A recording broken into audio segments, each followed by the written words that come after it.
Hi, this is Graphically Alex coming at you with all things fat related. If that's something that interests you, please subscribe. I'd love to have you. So, I there's a part of me that wonders if I've read this before. I do not think I have. I really, really don't. But if I did, it would be like a long ass time ago, and I'm gonna read it again tonight. At the end of Fatness, at the edge of Fatness, we're gonna read it because this is about aggressive fat phobia. It's Aubrey Gordon talking about it. And I just want to comment on it.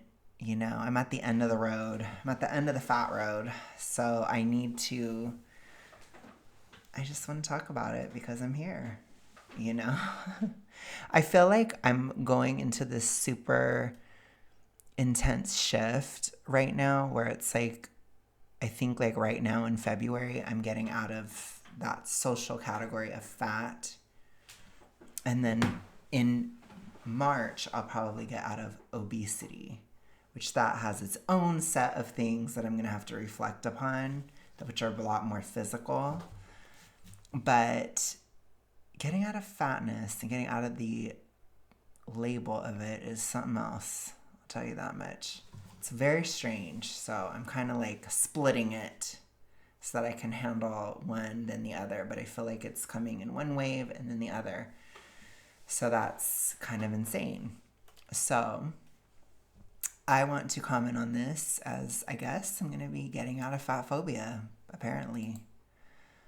I don't know. Let's go. The simple act of walking down the street in a fat body called up a deep rage in a perfect stranger. I am walking home from work when I catch a stranger's eye. She stares openly, slack-jawed, looking my body up and down over and over again. "Excuse me," she shouts. "Are you big enough yet?" I keep my head down, eyes fixed on the pavement, walking swiftly, willing the moment to pass. "Is everyone else seeing how fat this bitch is? Look at her." She points at me, searches the faces of passers-by. I do not respond, nor does anyone else. I walk faster, face searing red, wishing the world away. Even in my silence, she is provoked, voice transforming itself from a shrill shout to a bare-toothed snarl. "How do you let that happen? Can you even hear me? I deserve an answer." My heart beats heavy in my throat, stifling any response I might muster. Okay, so this is interesting. I think that I do wonder how big Aubrey has been in the past. If this is about Aubrey, I'm not sure, but it makes me wonder how big she was or how big she has been like in her life. Like I think I heard from one of you guys that she had lost some weight. If I'm wrong, then oops. But that was something I heard through the rumor mill. But I feel like if something, like in my opinion, this doesn't happen all that often, I would think it may happen to somebody who's extremely big, basically. I didn't really have that many experiences this hostile. I had some shady experiences. Like I had people commenting on my food choices at a grocery store. I had somebody at the airport grabbed one of my tits, which I know is really weird, but he did. He grabbed one of my tits and then he told me I needed to lose weight. I had another guy do that in high school, which that was weird, but I think that was like a form of light bullying, which I just kind of laughed it off because I never gave people the satisfaction when it came to stuff like that, so they typically didn't do it because I think a lot of times with bullies and stuff, they want to know that they hurt you. And so if you don't allow them to know that they hurt you, then they stop. Or if you don't give them the reaction they want, then they stop. So that's typically how I handled things, like in high school, if something would happen. And then yeah, other than that, like I wasn't constantly, I had somebody once tell me, "Yeah, run, fatty," when I was running. I had, I don't know if there's anything else like I can think of off the top of my head, but obviously I was big enough where things would happen. Online, oh my lord. Plenty of stuff online, but I don't really count it that much because to me it's kind of like a lot of times people get hate online, and there was a lot of times where I was online and I was kind of controversial or a little bit trolly, or I would do things, to, I would just do stuff where it's like you're going to get some kind of a response. My favorite example that I love to talk about is when I said that Taylor Swift is fat phobic, which honestly, I still kind of feel like she is, but I said it in such a way to piss off people, and it worked. And the army of Swifties came in, and they were very nasty about my weight. Like, that's a very classic example that I did experience in October of 2022, which I look back at it kind of fondly in a way. But I did do it to piss people off. Like, so I'm not going to sit here and cry victim kind of thing, about it. And to me, I'm like, like, I still am like, like on Taylor, I'm like, like she kind of sells the narrative that she isn't. And a lot of people believe it, but I'm like, like her mom is big. So I don't think she like literally hates people who are big, but I do think that she would view somebody that's bigger as having less status. I'll put it to you that way. That's my thoughts on Taylor. I know that's harsh, but anyways, I'm not trying to like start a war about, I don't think you guys would. I don't think you guys would start a war about it, but I'm just saying that was like a moment where I got a lot of online hate about my weight, basically, was when I said that. So I don't count it as much because, like, I kind of knew that would happen. And I feel like a lot of the fat activists, they kind of know when they do stuff online, because sometimes you just feel so horrible that you just kind of want to like lash out, basically, because you want a response, and negative attention is good attention. And again, this isn't just something relevant to fatness, but it's very common in fat activism. It's extremely common. So I do think a lot of times they say things because they want attention, especially if it's like really extreme or like really bizarre. But anyways, I don't necessarily see Aubrey that way though, but I just wonder about how big she was, because I feel like this type of thing could happen to somebody who's very, very, very big, if that makes any sense. Because I still had my moments with it, but I was not, like, there were times where I was very big. Like I said, like I was getting towards 400 pounds, which is pretty big. So I think it's like, I can kind of understand what she's saying, because I have had experiences like that, like throughout middle school and stuff. It was pretty harsh, obviously. But yeah, I think for me, I'm sure you're shocked, but I was good at fighting back. So I don't know what to tell you. If somebody tried, then I would do something, basically, or I would say something back. So I don't know, but I just think all I'm trying to say is I don't want to say that this type of thing could never happen. I just want to say that it didn't really happen to me that much. And I think it's because there probably is at least somewhat of an intimidation factor with me, or there is somewhat of like I just have really big walls. Like I was more of an unwelcoming fat person. I don't know how to describe it. A closed off fat person. So rather than like a one that has less boundaries. It's hard to explain, but I feel like you guys can kind of know what I'm talking about. So this type of thing hardly ever happened, because if it did, I probably would have given an absolute death glare, like that kind of stuff. And I just have a different approach, rather than like my face turning red and stuff. It would be just a little bit different, is all I'm trying to say. So yeah, I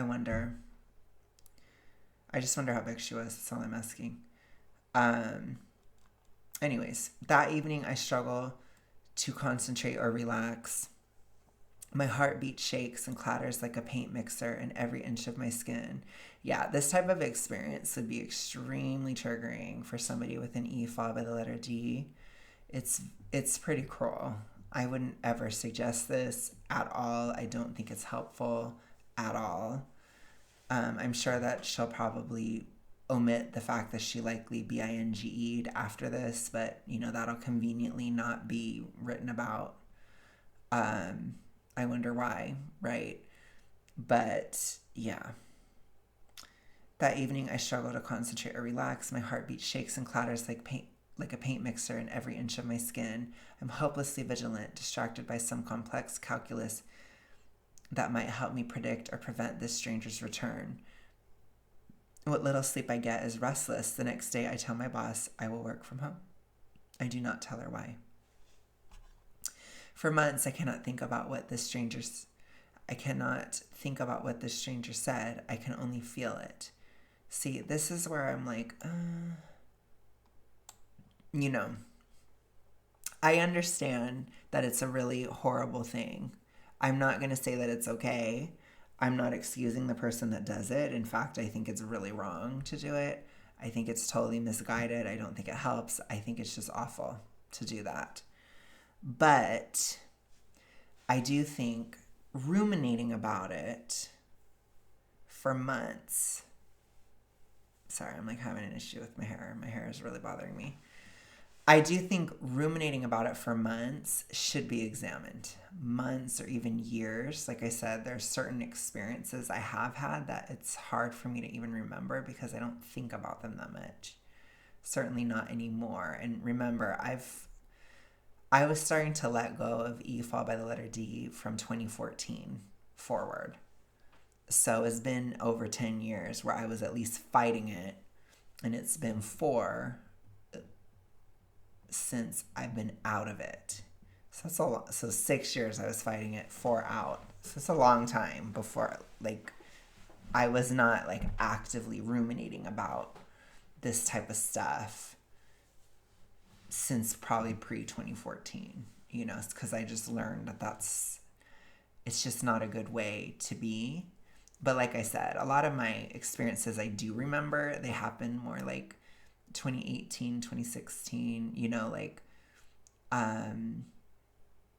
2022 online anyways. That online moment, that one I won't forget because it's kind of recent and it's a part of my activism. So it's one of the very beginnings of it.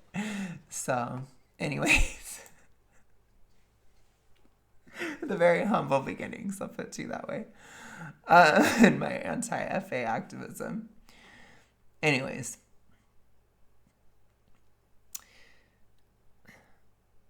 okay, so I'm just saying I would examine this. I remember her constantly, see. Shame fills my body like a water balloon, fragile in its fullness. The simple act of walking down the street in a fat body called up a deep rage in a perfect stranger. Our encounter took place across the street from my office. In the afternoons following, I catch myself staring out my window at the corner where it happened, remembering it like some fever dream.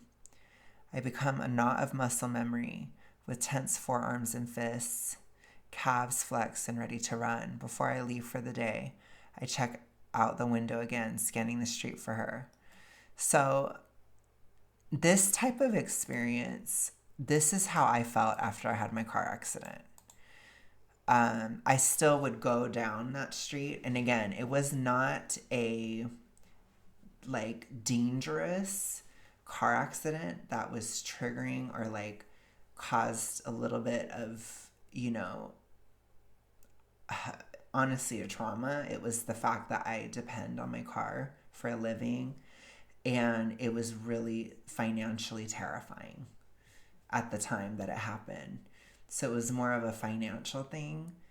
and just like a lifestyle thing, my livelihood. Like there's a lot of stuff wrapped up in my car. I told you guys about that. And I also think that I had externalized my anxiety about my body onto my car.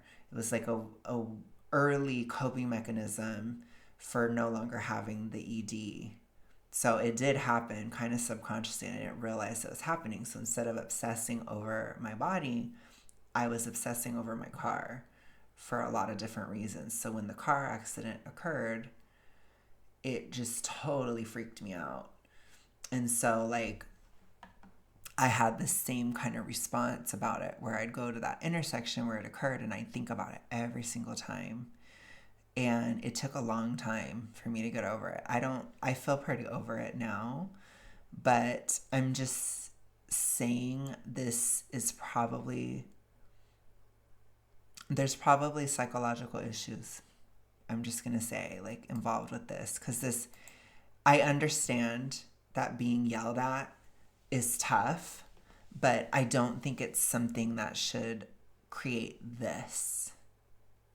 That's really my opinion on it, because honestly, like, people yell at each other all the time about a lot of different things, and the world is not nice, and it happens all the time. Like, for example, road rage happens constantly. Like, imagine if you were having this type of response to road rage, where it's like you're flexing and tensing and thinking about it every single time you go to where it's like it's too much. And like I said, with my car accident, I do think there was a little bit of E followed by the letter D, like, transfer going on stuff. Like, there was some psychological stuff going on with that when that occurred. So it caused that same obsession and feeling, although of course it doesn't lead to any eating behavior, because it's not about all of this, it's about something external. So I'm just trying to say, like, I think this is a little pathological. That's all I'm trying to say. And I think it's easy to put 100% of the blame on the very rude, nasty person. But it's also like, that was one day and you're doing this for months. And I think that you have to take a little bit of accountability for that too, because you're torturing yourself with it over and over again. And it's not like, it isn't that traumatic. I just have to be real. It just isn't. There are so many drastically worse things that happen to somebody. There are really deep traumatic experiences that occur. Like I said, my car accident, it was more of a psychological trauma and trigger than like an actual trauma. Like, I wasn't injured in it or anything. It was just like, it was this, like, because I had externalized the E followed by the letter D anxiety onto it. So that's why it was traumatic. But again, I can take responsibility for that and understand that that was not normal or healthy. And I think it's important to do that here too. So yeah, I'm just putting that out there because it's a lot.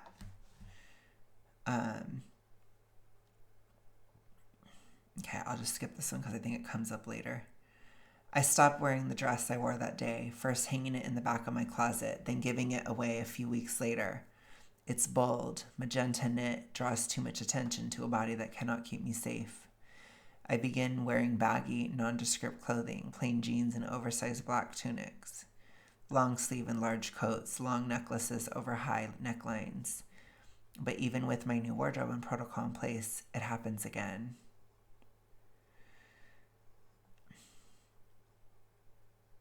After a late night in the office, I walk out to my car. I hear light, shuffling footsteps behind me. At the end of the block, I check furtively over my shoulder. There, a sallow, older man is measuring his paces behind mine, stretching behind me like a shadow. At the crosswalk, I look back again. His eyes are fixed on me. "No one will ever love you," he says, voice loud and plain, and tone plain. "Not looking like that." I walk faster, feeling for my keys inside my bag. I look back over my shoulder again, glancing back at him. He does not look away. No one will ever love you, he says again, louder. The faster I move, the swifter his gait. See, this is just harassment. This is kind of like, oof. He needs to not be following her like that. And the louder his voice, this ghostly prophet following me between warm and distant streetlights. Gosh. My feet move quickly, keys locked between my fingers as makeshift brass knuckles that I know I will never use. I look again. He is still following. Ooh, no, sweetie. Ooh, no. I would be really... That is not good. That's really bad. Watching me closely, face slowly twisting into a mask of a grimace. See, that's just beyond... I think when you're following someone, it's a little bit, it's kind of like an aggression. It's different. Saying mean words is funky and horrible and rude, but following somebody, that's different. That's like, ooh, no. Like, that's actually really scary. I round the corner. He matches my pace, then says it again, louder still. No one will ever love you. I break into a run, sprinting to my parking garage, running up the stairs, past the too slow hydraulic elevator. I take the stairs, 2 at a time, heart pounding in every inch of my skin, breath strangled by a certain danger behind me. I start the car and drive out of the parking garage as fast as I can. I make quick calculations about what will keep me the safest. Hiding in my car would make me a sitting duck. Driving further up in the parking garage and waiting for him to leave would only trap me. I decided that the only way out is through him, and I speed down the concrete ramps to the street below. When I reach the exit, I nervously scan the sidewalk for my phantom aggressor. He is gone. I drive home as quickly as I can, heart still racing. When I finally reach my street, my breathing slows enough to catch up to what has just happened.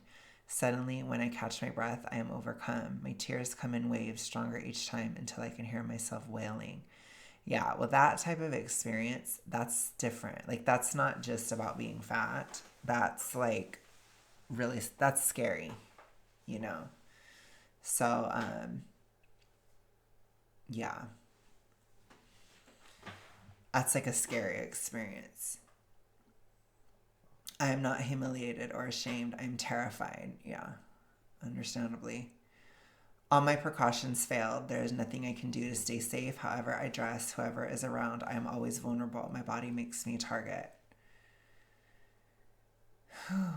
Over time, I come to accept that there is nothing I can do to control these moments of unbridled aggression.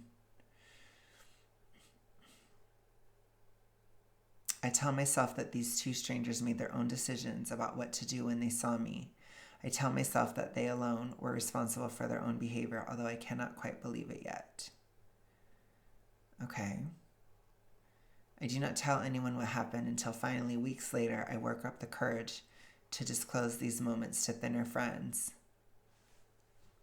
When I tell them, I am met with the reaction I fear, a battery of questions and rejections, a hypnotic jerk that keeps them from settling into the difficult truth of things. What were you wearing? Did you say something to him? Did she look like an addict? Was he homeless? That's interesting. See, I didn't feel the need to do any of that. Like, I can believe it. I just wonder how big she was with the first one. The second one, that's just like, that's a totally different thing. You know, that just, it's not really a fat issue at that point. It's just a big issue. I'll put it to you that way. That's scary. The more we talk, the more my straight-sized friends reach for any reason to push this information away. Excuse it, make it somehow logical, expected, routine. Because to them, this unprompted behavior is unthinkable. Like men hearing about the pervasiveness of catcalling for the first time, then people cannot reconcile the differences in our daily lives. See, it's hard for me because I have been very big. So I don't 100% agree with you. I just don't. And I feel like if she were here, she'd say, well, it has to do with being a woman. It's like, okay, well then it's a womanhood issue. It's not a fat issue. Remember, they're not the same thing. I'm not a woman, but I have been fat. And so I'm like, you know, I'm just saying it's not good to lump those two things together. And I do see it a lot with Aubrey. She does that a lot. It's not okay. I don't think it's okay. Anyways, it is too, like, she's really lumping them together here too. Like, she's comparing it to catcalling. Like, she's really lumping it together very aggressively here. Because to me, even like gender aside, somebody like following you like that is scary to anybody. It's just not okay. Period. Like that, I don't know how her friends were trying to like explain that. Like, that sounds weird to me. That part sounds really bizarre because it's like, how could anybody even try? Like, if somebody's following you like that, it's like, oh my gosh, are you okay? You know what I mean? Oof. That's scary.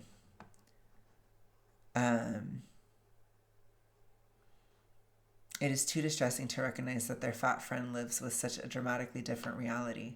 Like I said, I don't necessarily agree with that. It's not that dramatic. It just isn't.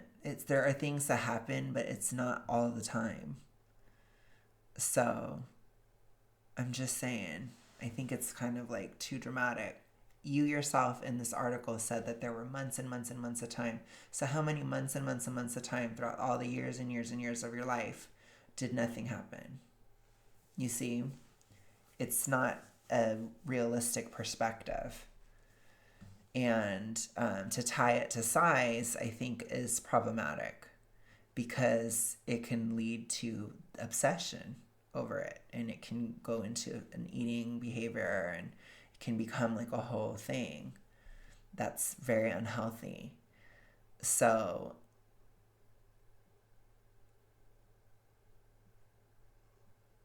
I think the most important aspect of this is the emotional intensity behind what she's writing in this. The intensity of it, and tying that intensity to your fatness is a recipe for E followed by the letter D. It's like, it's risky. It's a risky thing. That's all I can say. And again, for me, myself, there are times where a lot of you guys can say, like, I'm too identified or I'm making too much of a big deal. Like when I talk about no longer labeling myself as fat and that being a big deal to me, it's because of the legacy of the E followed by the letter D. So it's like there are going to be certain things in my brain that may never completely go away.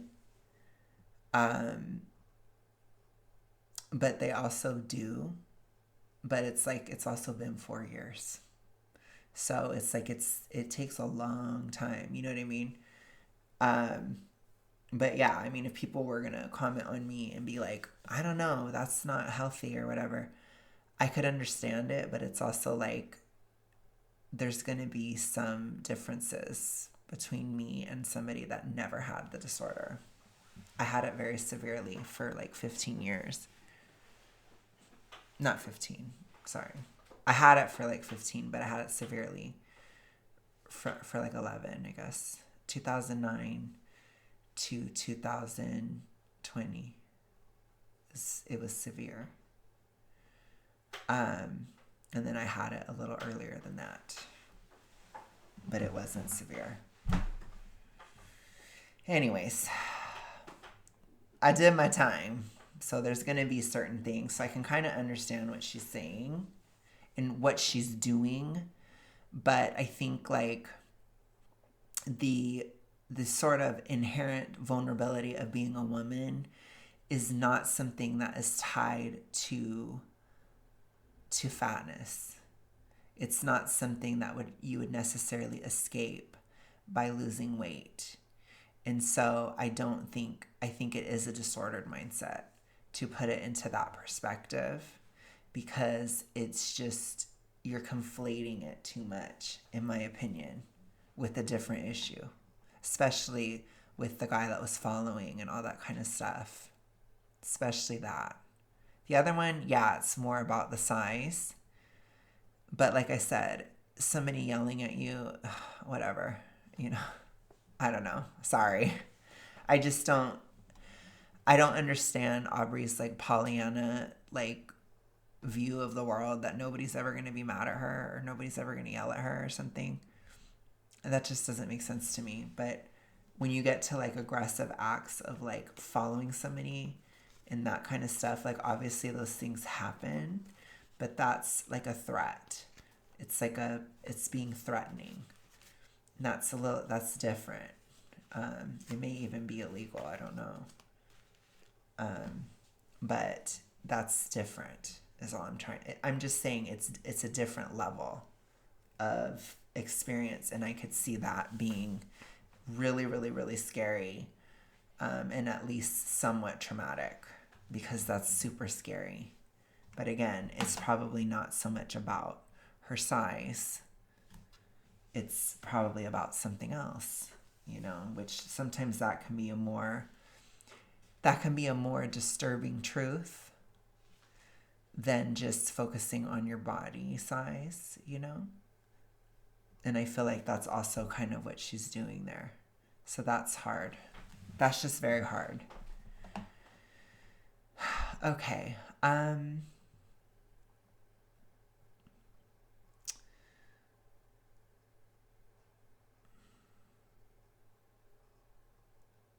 And it is too alienating to acknowledge the simple fact that their bodies have spared them from a tumult they never imagined. It is illogical, so to them, it is impossible.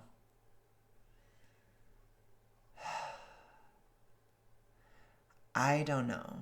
I mean, I find it very strange that your friends would try to explain somebody who is like following you and, kind of having that threatening type of action with that. That's strange to me. Because even if it's not like illegal or anything, it's clearly threatening, and it's on another level. Put it to you that way. It's certainly on another level than just harsh comments. Named for catcalling, fatcalling comprises the unending stream of comments, judgments, and commands that inundate the lives of fat people, invited only by our bodies passing into a stranger's field of vision. The world of straight-sized people is a reliable one. In their world, services paid for are services procured. Healthcare offered is accessed. Conflict arises primarily from active decisions to provoke and is rarely, if ever, prompted by the simple sight of a stranger's body. The biggest challenge with anybody's individual body are their attitudes toward their own skin, not issues of security, dignity, or safety from bodily harm. I just think this is ridiculous, Aubrey. Like, you really think that thin people don't have to worry about issues of security, dignity, or safety from bodily harm? I mean, it's like, come on. Are you serious? That's ridiculous. It's absolutely ridiculous.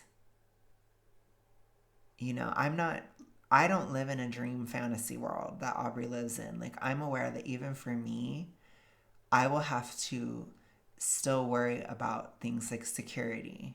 I will still have to worry about bodily harm. It's kind of a myth that men are safe. I think that it's just, nobody's really safe, put it to you that way. I do think women are more vulnerable, but it doesn't mean that men are safe. Like, two people can be in danger at once. You know what I'm saying? It's like, I just don't think it's not something that I'm ever gonna like just forget about because I'm thin. That's stupid. That's all I'm trying to say. It's just a stupid thing. It's very, very stupid. So I just cannot even believe that she's saying that. I mean, does she not realize how insane that is? But for fat people, the world we walk through is unpredictable and unforgiving. Even walking down the street becomes complicated, uncertain, unsafe as we pass through the gauntlet of a Greek chorus singing our tragedies back to us. No one will ever love you. Can you hear me? I deserve an answer.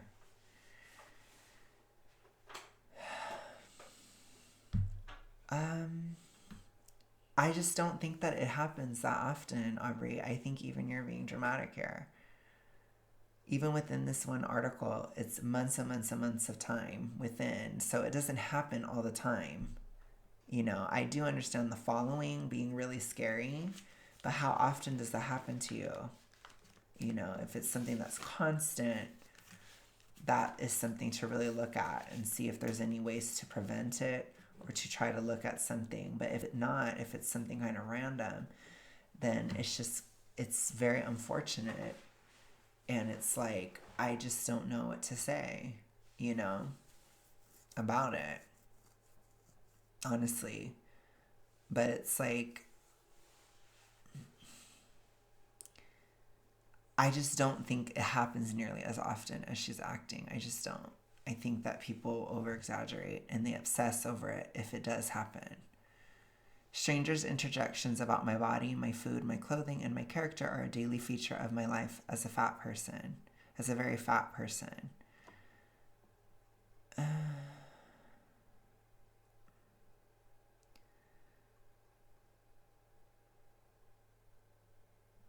I just don't know that this would necessarily go away if you're not fat. People comment on thin people's bodies. People comment on the things that thin people eat. People comment on thin people's clothing. People comment on thin people's character. It's like, I'm just not seeing it, Aubrey. Like, what world do you think other people live in? It's just bizarre. The fatter I become, the more jagged the remarks, a razor wire drawing a ragged cut through the day. Well, I could see that for sure. Like when you get really, really big, there's that freak show aspect of it where you have a lot of attention, good and bad attention, because you're very, very big. So it can be intense at times. I'll put it to you that way. For sure. At size 20, the comments were insistent and pushy, often offering helpful advice on diet and exercise or on how losing weight would help me land a man. Maybe this is someone else then. I don't know. I'm so confused by this article because Aubrey's a lesbian, I believe. So I don't know. I'm so confused. Who's writing that? I'm like so confused right now. I'm really confused. I think she's starting to make me lose my mind just a little bit as I'm reading this. At a size 26, they began to curdle, souring into strangers spitting their disdain on the bus or at a street corner. And at size 30, they become menacing, a chorus of grim reapers foretelling my death, ferrying me across the river Styx. So I also think, too, that this goes both ways, Aubrey. So as you get bigger, too, you can get more paranoid as you get bigger because it affects you mentally to get bigger. And so it makes you depressed. It can make you have anxiety. And that anxiety, especially if you have toxic ritualistic behaviors going on, that anxiety will get worse and worse and worse, and it can become paranoia too. So I'm not saying that nobody ever said anything to Aubrey the bigger she got. That I'm not saying that. I'm saying it probably was not nearly as often as she's acting. And I'm saying that she also was always looking for it. Because as you get more paranoid, you start to because I've had phases in my hypothyroidism and in my super morbid obesity where I would get very, very, very paranoid. And it was tough. It was really rough, but it doesn't really happen as much anymore. Honestly, I think now I just can sometimes think somebody's trying to throw shade or something, even if they're not. But that's like a super low version of it. You know what I mean? And then you can just kind of easily be like, oh, I was wrong. You know what I mean? It's not that big of a deal. But like I used to get very paranoid about a lot of stuff. So yeah, I'm just saying that that's part of it too. Like your health deteriorates, and not just your physical health, but also your mental health the bigger you get. And likely the weight cycling and toxic ritualistic behaviors that are behind the increase in size, those also make your mental health worse as things get worse and your brain gets more and more fried from you doing that over and over again. This phenomenon became so prevalent that I began to shorthand it to friends as fat calling. Named for catcalling, fat calling comprises the unending stream of comments, judgments, and commands that inundate the lives of fat people, invited only by our bodies passing into a stranger's field of vision. Like catcalling, fat calling is fully unearned, uninvited, and counterproductive, and it becomes an exhausting fact of life for those targeted by it. It is a well-known phenomenon, especially among fat activists and very fat people. In 2015, photos of a fat man dancing went viral on the notorious trolling site 4chan. Spotted the specimen trying to dance the other week. The caption read, "He stopped when he saw us laughing." Author and fat activist Leslie Kinzel faced dangers in a Home Depot parking lot shouting, "Damn bitch, you are huge." Even Vogue has written about the ubiquity of fat calling.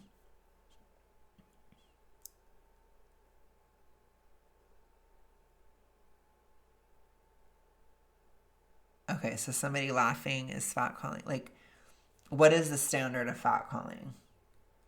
Because sometimes when you're that big too, like somebody can just look, they can be like this, and you're like, what are they thinking about me? Like, I'm not even kidding. It gets you to that level. Especially if you have toxic ritualistic behavior going on, there's a lot of mental health issues behind it. And like I said, even the disorder itself causes problems within your brain and body because it's so harsh to do to your body. So it's like, I've seen it that way too. So it's like if you're always hyper vigilant all the time, you might see it when it's not there. It's very easy. Like there have been times when I've walked in public and I've saw people laughing and I didn't know if they were laughing at me. And then I would just say, okay, well, they're probably not, And I had to just like let it go because I was thinking they were laughing at me because I'm fat or something. It's like you have to like chill, a little bit. If it's super direct and you can't deny it, then sure. But those types of comments,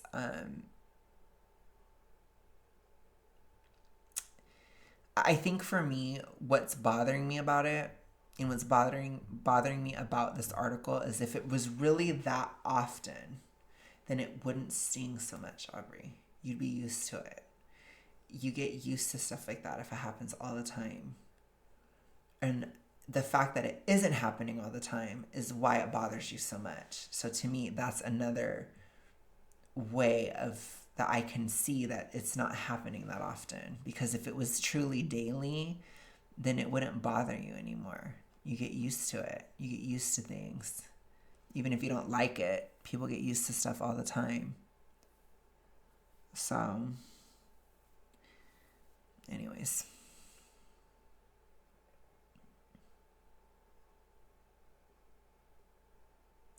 Like catcalling, fat calling sometimes masquerades as a compliment but quickly sours. One fat teen shared their story in curriculum from the anti-street harassment organization Hollaback. School had just gotten out, and just as I did every other day, I met my girlfriend to walk her home. Holding hands, we passed one of the busiest buildings where a guy with a bunch of his friends whistled and called out to us, "Nice. How can I get in on this?" I called back, "Lucky for us, you can't." At this point, about 4 large high school boys came towards my girlfriend and I. I could feel my heart rate skyrocket. The one who I told off continued, "Whatever, you're just a fat, ugly dyke anyway." They all laughed, and I could totally see one hungrily staring at my girlfriend. I pulled her closer, and we walked home without another word. But that didn't stop them from shouting at us across the street. From shouting at us across the block, calling us dykes and sluts. Okay, but see, this is more of like a homophobic experience. That could still happen even if you're not fat. Like, it's not, I just don't think the fatness is necessarily like always the reason either. You know, I know it's not nice. This isn't a nice topic to talk about, but it's not always the reason that somebody's targeting you. It could just be something that they're using in that moment, not the primary thing. That could have happened to a thin couple. And I'm just like, does Aubrey not see that? Like, did she lose sight of that? I just don't get it. Psychologist Jason Seacat conducted a study to determine just how frequently fat women felt judged in the world around them, asking 50 overweight and obese women to write down every instance in which they felt judged or insulted as a result of their weight. See, it needs to be a little bit more objective because, like I said, you can be a little bit paranoid, especially when you're like super morbidly obese, have toxic ritualistic behaviors going on. Like, feeling something is not always the reality. So I think it's important. I wish they would have done it. It's still an interesting study to see how often they felt it, but if it's more objective, then that would be probably better because then you can kind of see. So they said on average, the women reported 3 incidents every day. Some of those involved inanimate objects like turnstiles and bus seats that were too small. You see the standard, it's so tiny. This is like the lowest standard is like a seat. It's like, wow. I'm just saying. Whew, I think this article is starting to drive me nuts. I think Aubrey's literally starting to drive me insane as I read this.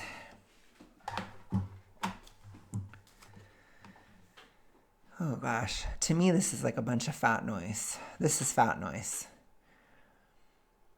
But many involved interactions with other people. One woman said a group of teenagers made mooing noises at her in the store. Another said her boyfriend's mother refused to feed her and commented that she was so fat because she was lazy. Seacat was inspired to do the study after watching a group of teens at his gym loudly harassing a fat woman who eventually gave up and left the gym. Like catcalling before it, fat calling is rarely about compliments, attraction, health, wellness, or any other benefits to the person being harassed. Well, that's obvious. As Leslie Kinsel puts it, public harassment by a stranger isn't about making you feel good. It's about putting you in your place, reminding you that as a woman, your social purpose is to look appealing to guys. But despite these clear lines between our experiences of catcalling and fatcalling, my thin friends still struggle to grasp the latter. And there are so many similarities between these twin phenomena. Like street harassment facing thinner women, fatcalling is also rooted in a deep sense of entitlement to others' bodies, an entitlement that is affirmed in nearly every aspect of our culture. Women's bodies are always at men's disposal. I don't like this conflation. I just don't. I really, really don't. I think you're conflating two things and you're kind of starting to reach. You start to reach a bit. So I notice this with Aubrey a lot. She does this all the time. And it's like, I just don't think it's not the same thing. It just isn't the same thing. It just isn't. And I don't think that it's good to conflate it. Because, in my opinion, she's kind of setting up an expectation, even subconsciously, that if you lost weight, you'd never have to worry about being harassed in public. And that's just wrong. That's very wrong.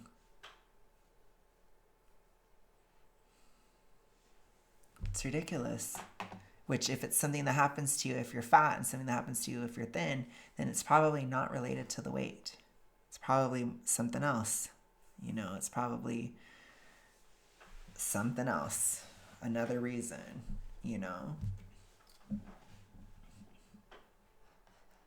Women's bodies are always at men's disposal, there to comment on, to ogle, to touch, and to take. Women are expected not to provoke men with our style of dress, expected to take men's constant come-ons as compliments because boys will be boys.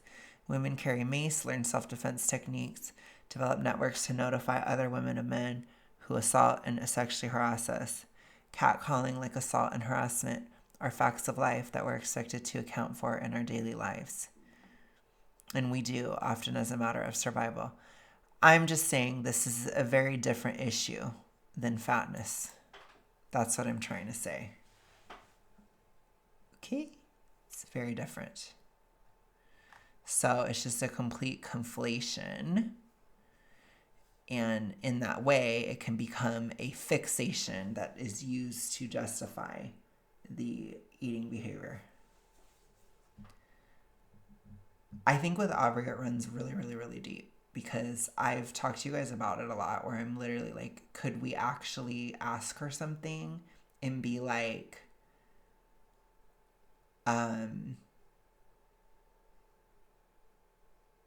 is there something that doesn't relate to weight?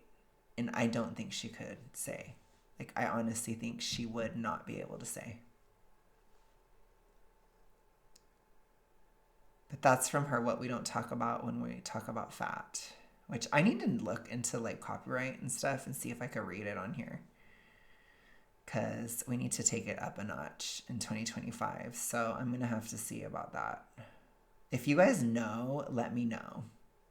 I will listen to y'all first. Do you think that there would be a copyright issue if I read it?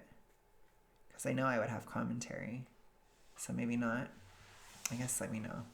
Let me know if you know. If you know, let me know. But anyways, you guys, I will talk to you guys another day. I'm not sure. I'm filming a couple of videos tonight, and I don't know what day I'm going to post this on. I think I'm going to post it on Thursday. So I'll see you guys next week. Okay, I'll post it Thursday. That was me committing to filming another video tonight.